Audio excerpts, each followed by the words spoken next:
Bien, son ahora las 12:28 minutos. Vamos a continuar con el embajador Julio César Pineda, su invitado, haciendo un profundo análisis de la situación en Oriente Medio. Hezbollah, Líbano, Siria, Irán, Jordania, Israel, el conflicto con Hamas en la franja de Gaza, una zona ricamente petrolera, Arabia Saudita, no hay que olvidarlo, Turquía, en fin, una zona muy delicada en este momento, centro de la atención.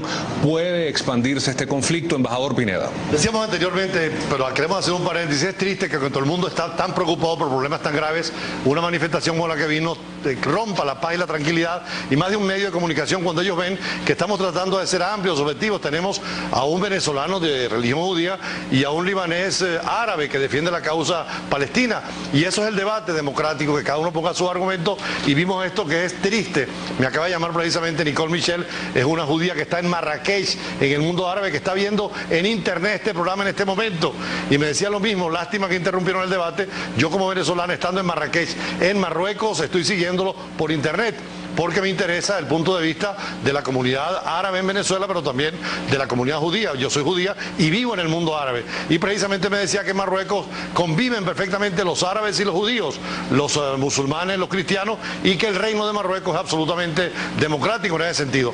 Pero con tu pregunta es muy importante señalar, si Irán se mantiene calmado, que hasta ahora lo ha estado, si no interviene, si Siria no va más allá de esta situación, por supuesto que no habrá una internacionalización del conflicto, salvo que algunos gobiernos como el de Egipto, presionados por radicales como los hermanos musulmanes o en Jordania, puedan llenar actitudes más directas.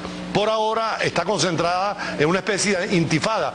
Claro, para el mundo árabe es un asesinato, es un genocidio, para el mundo judío es una legítima defensa. Lo cierto es que el petróleo ya empezó a subir, porque ya no es la OPEP la que maneja los precios, ni la gran demanda de China o de la India, sino el efecto psicológico de la guerra. Una guerra en el Medio Oriente nos puede llevar a precios como en el 73, cuando fue una guerra árabe-judía, y precisamente fue el gran despliegue de los precios petroleros, y además la situación de crisis de la energía mundial. Por supuesto que Venezuela, por la relación que tiene con Irán, Venezuela reconoce a Israel como Estado independiente y tiene embajada, pero también relaciones con el mundo árabe, como América Latina. Ojalá y seamos como Lula o como la señora Bachelet, neutrales, prudentes, condenando cualquier agresión o violación de derechos humanos, pero defendiendo también naturalmente la existencia y la seguridad del Estado de Israel. Pero teníamos al señor Ghassan, que tenía algunas cosas que responder al señor Trushman, de origen de religión judía, sobre el Hezbollah. ¿Por qué es distinto Hamas de Hezbollah? Hamas es en Palestina, Hezbollah es en el Líbano, y aun cuando ambos son movimientos contra Israel, hay variables. ¿Cuál es esa diferencia, señor Ghassan? Yo quiero resaltar que hasta el año 2006 fue firmado un memorándum de entendimiento entre el partido nuestro en el Líbano y el partido de Hezbollah. Ese es un memorándum de 10 puntos. Para resumirlo, uno de los puntos dice que se limita la acción de Hezbollah a la frontera con Siria, con Israel. Antes Hezbollah creía en la liberación de Palestina, la liberación de las 7 aldeas en el norte de Israel. Ahora, después del año 2006, se limitó la acción. Se reconoce ahora que la acción militar de Hezbollah no va más allá de la frontera. A esto es lo que me quiero referir. Ahora, en cuanto a la decisión de la paz y la guerra, está en manos de Israel.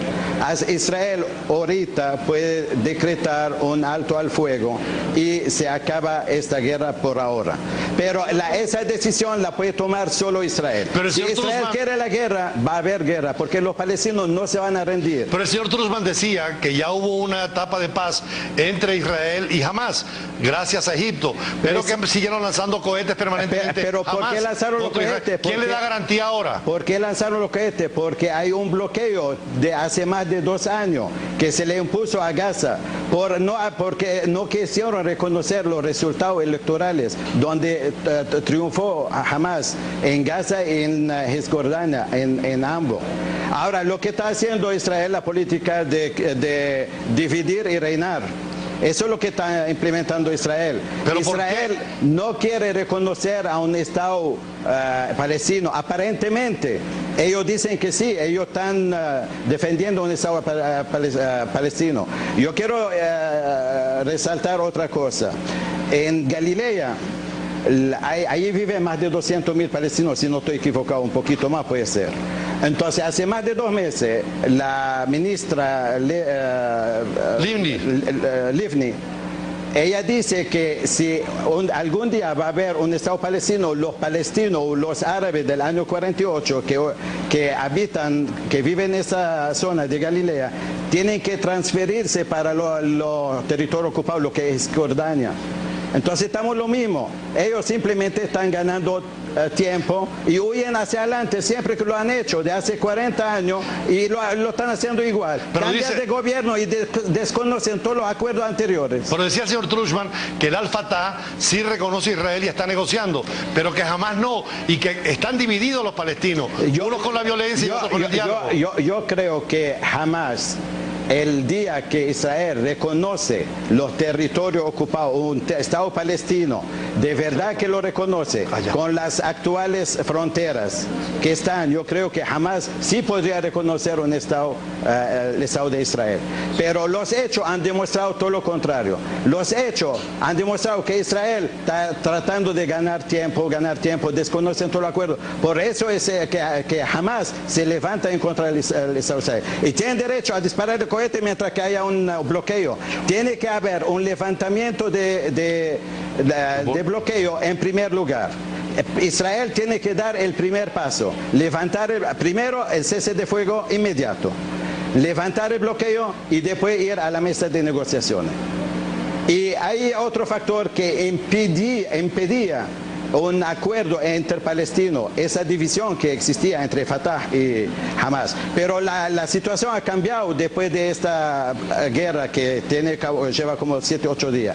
El sentimiento palestino hoy día está a favor de Hamas y Abbas está perdiendo terreno dentro de su propia fila. Pero lo cierto es que mañana nosotros estaremos siguiendo de cerca los acontecimientos, tanto en la edición en la mañana de Primera Página como Brújula Internacional, porque son hechos que obligan a la perspectiva del mundo, sobre todo pensando en la paz y la tranquilidad. Los venezolanos, como decíamos, hemos tenido desde que se creó el Estado de Israel relaciones diplomáticas con Israel, pero también con el mundo árabe, sobre todo porque somos miembros de la OPEP. En Venezuela viven los judíos, unos 15.000 y más o menos unos 200.000 árabes en perfecta armonía, y el país ha dado el ejemplo de esa armonía, tanto que la iglesia maronita libanesa está a unas cuadras de la sinagoga judía y al frente de la mezquita. Es decir, en América Latina viven bien en armonía. Ojalá que también en el Medio Oriente las tres grandes religiones utilicen a Dios para la paz y no para la guerra y el conflicto, y que en el Medio Oriente reine definitivamente. Ahora Sarkozy sale mañana para Ramallah, que es la capital de Gaza, y para Jerusalén y Tel Aviv, y hay una misión de la Unión Europea también en función de paz. Yo creo que hay momentos para que vuelvan las cosas a su nivel, se terminen las guerras, porque en las guerras, como decíamos alguna vez, son los padres los que entierran a los hijos y no los hijos que entierran a los padres, como ocurre siempre en la vida ordinaria. Ojalá que el ejemplo de los árabes y judíos en Venezuela y en América Latina y en el mundo sea también como fue durante 2000 años de convivencia en el Medio Oriente. Pero bueno, así es la vida, las guerras no pueden acabarse, por eso el hecho de la humanización de la guerra y el derecho internacional humanitario. Hay presos en este momento, soldados israelíes, siguen habiendo también confrontaciones con Hamas. Ojalá que se aplique ese derecho internacional humanitario y que la Europa, que entiende mejor al mundo árabe, sobre todo Inglaterra y Francia, ayude a los grandes poderes, Rusia y Estados Unidos, como también a China, a encontrar esa paz. Esperemos que pasa hoy en el Consejo de Seguridad. Lo bueno es que el gobierno mantenga también esa actitud de moderación y no como ese comunicado que salió ya muy hacia un solo lado, porque a nivel de las cancillerías latinoamericanas se busca también la armonía y no entrar en un conflicto que no es nuestro, pero que por supuesto nos interesa, y ojalá que también en Venezuela pues se borren estas imágenes que teníamos de gente que no cree en el diálogo, y que es necesario unir a todos los venezolanos como unir a todos los seres del mundo en este año 2009. Así, Eleazar, creo que ha sido un bonito encuentro, muy respetuoso, de una persona árabe y una judía, venezolanos los dos, de corazón y de sentimiento, y por supuesto pues, defendiendo como debe ser sus puntos de vista, pero en el diálogo y con el respeto debido, Eleazar. Sí,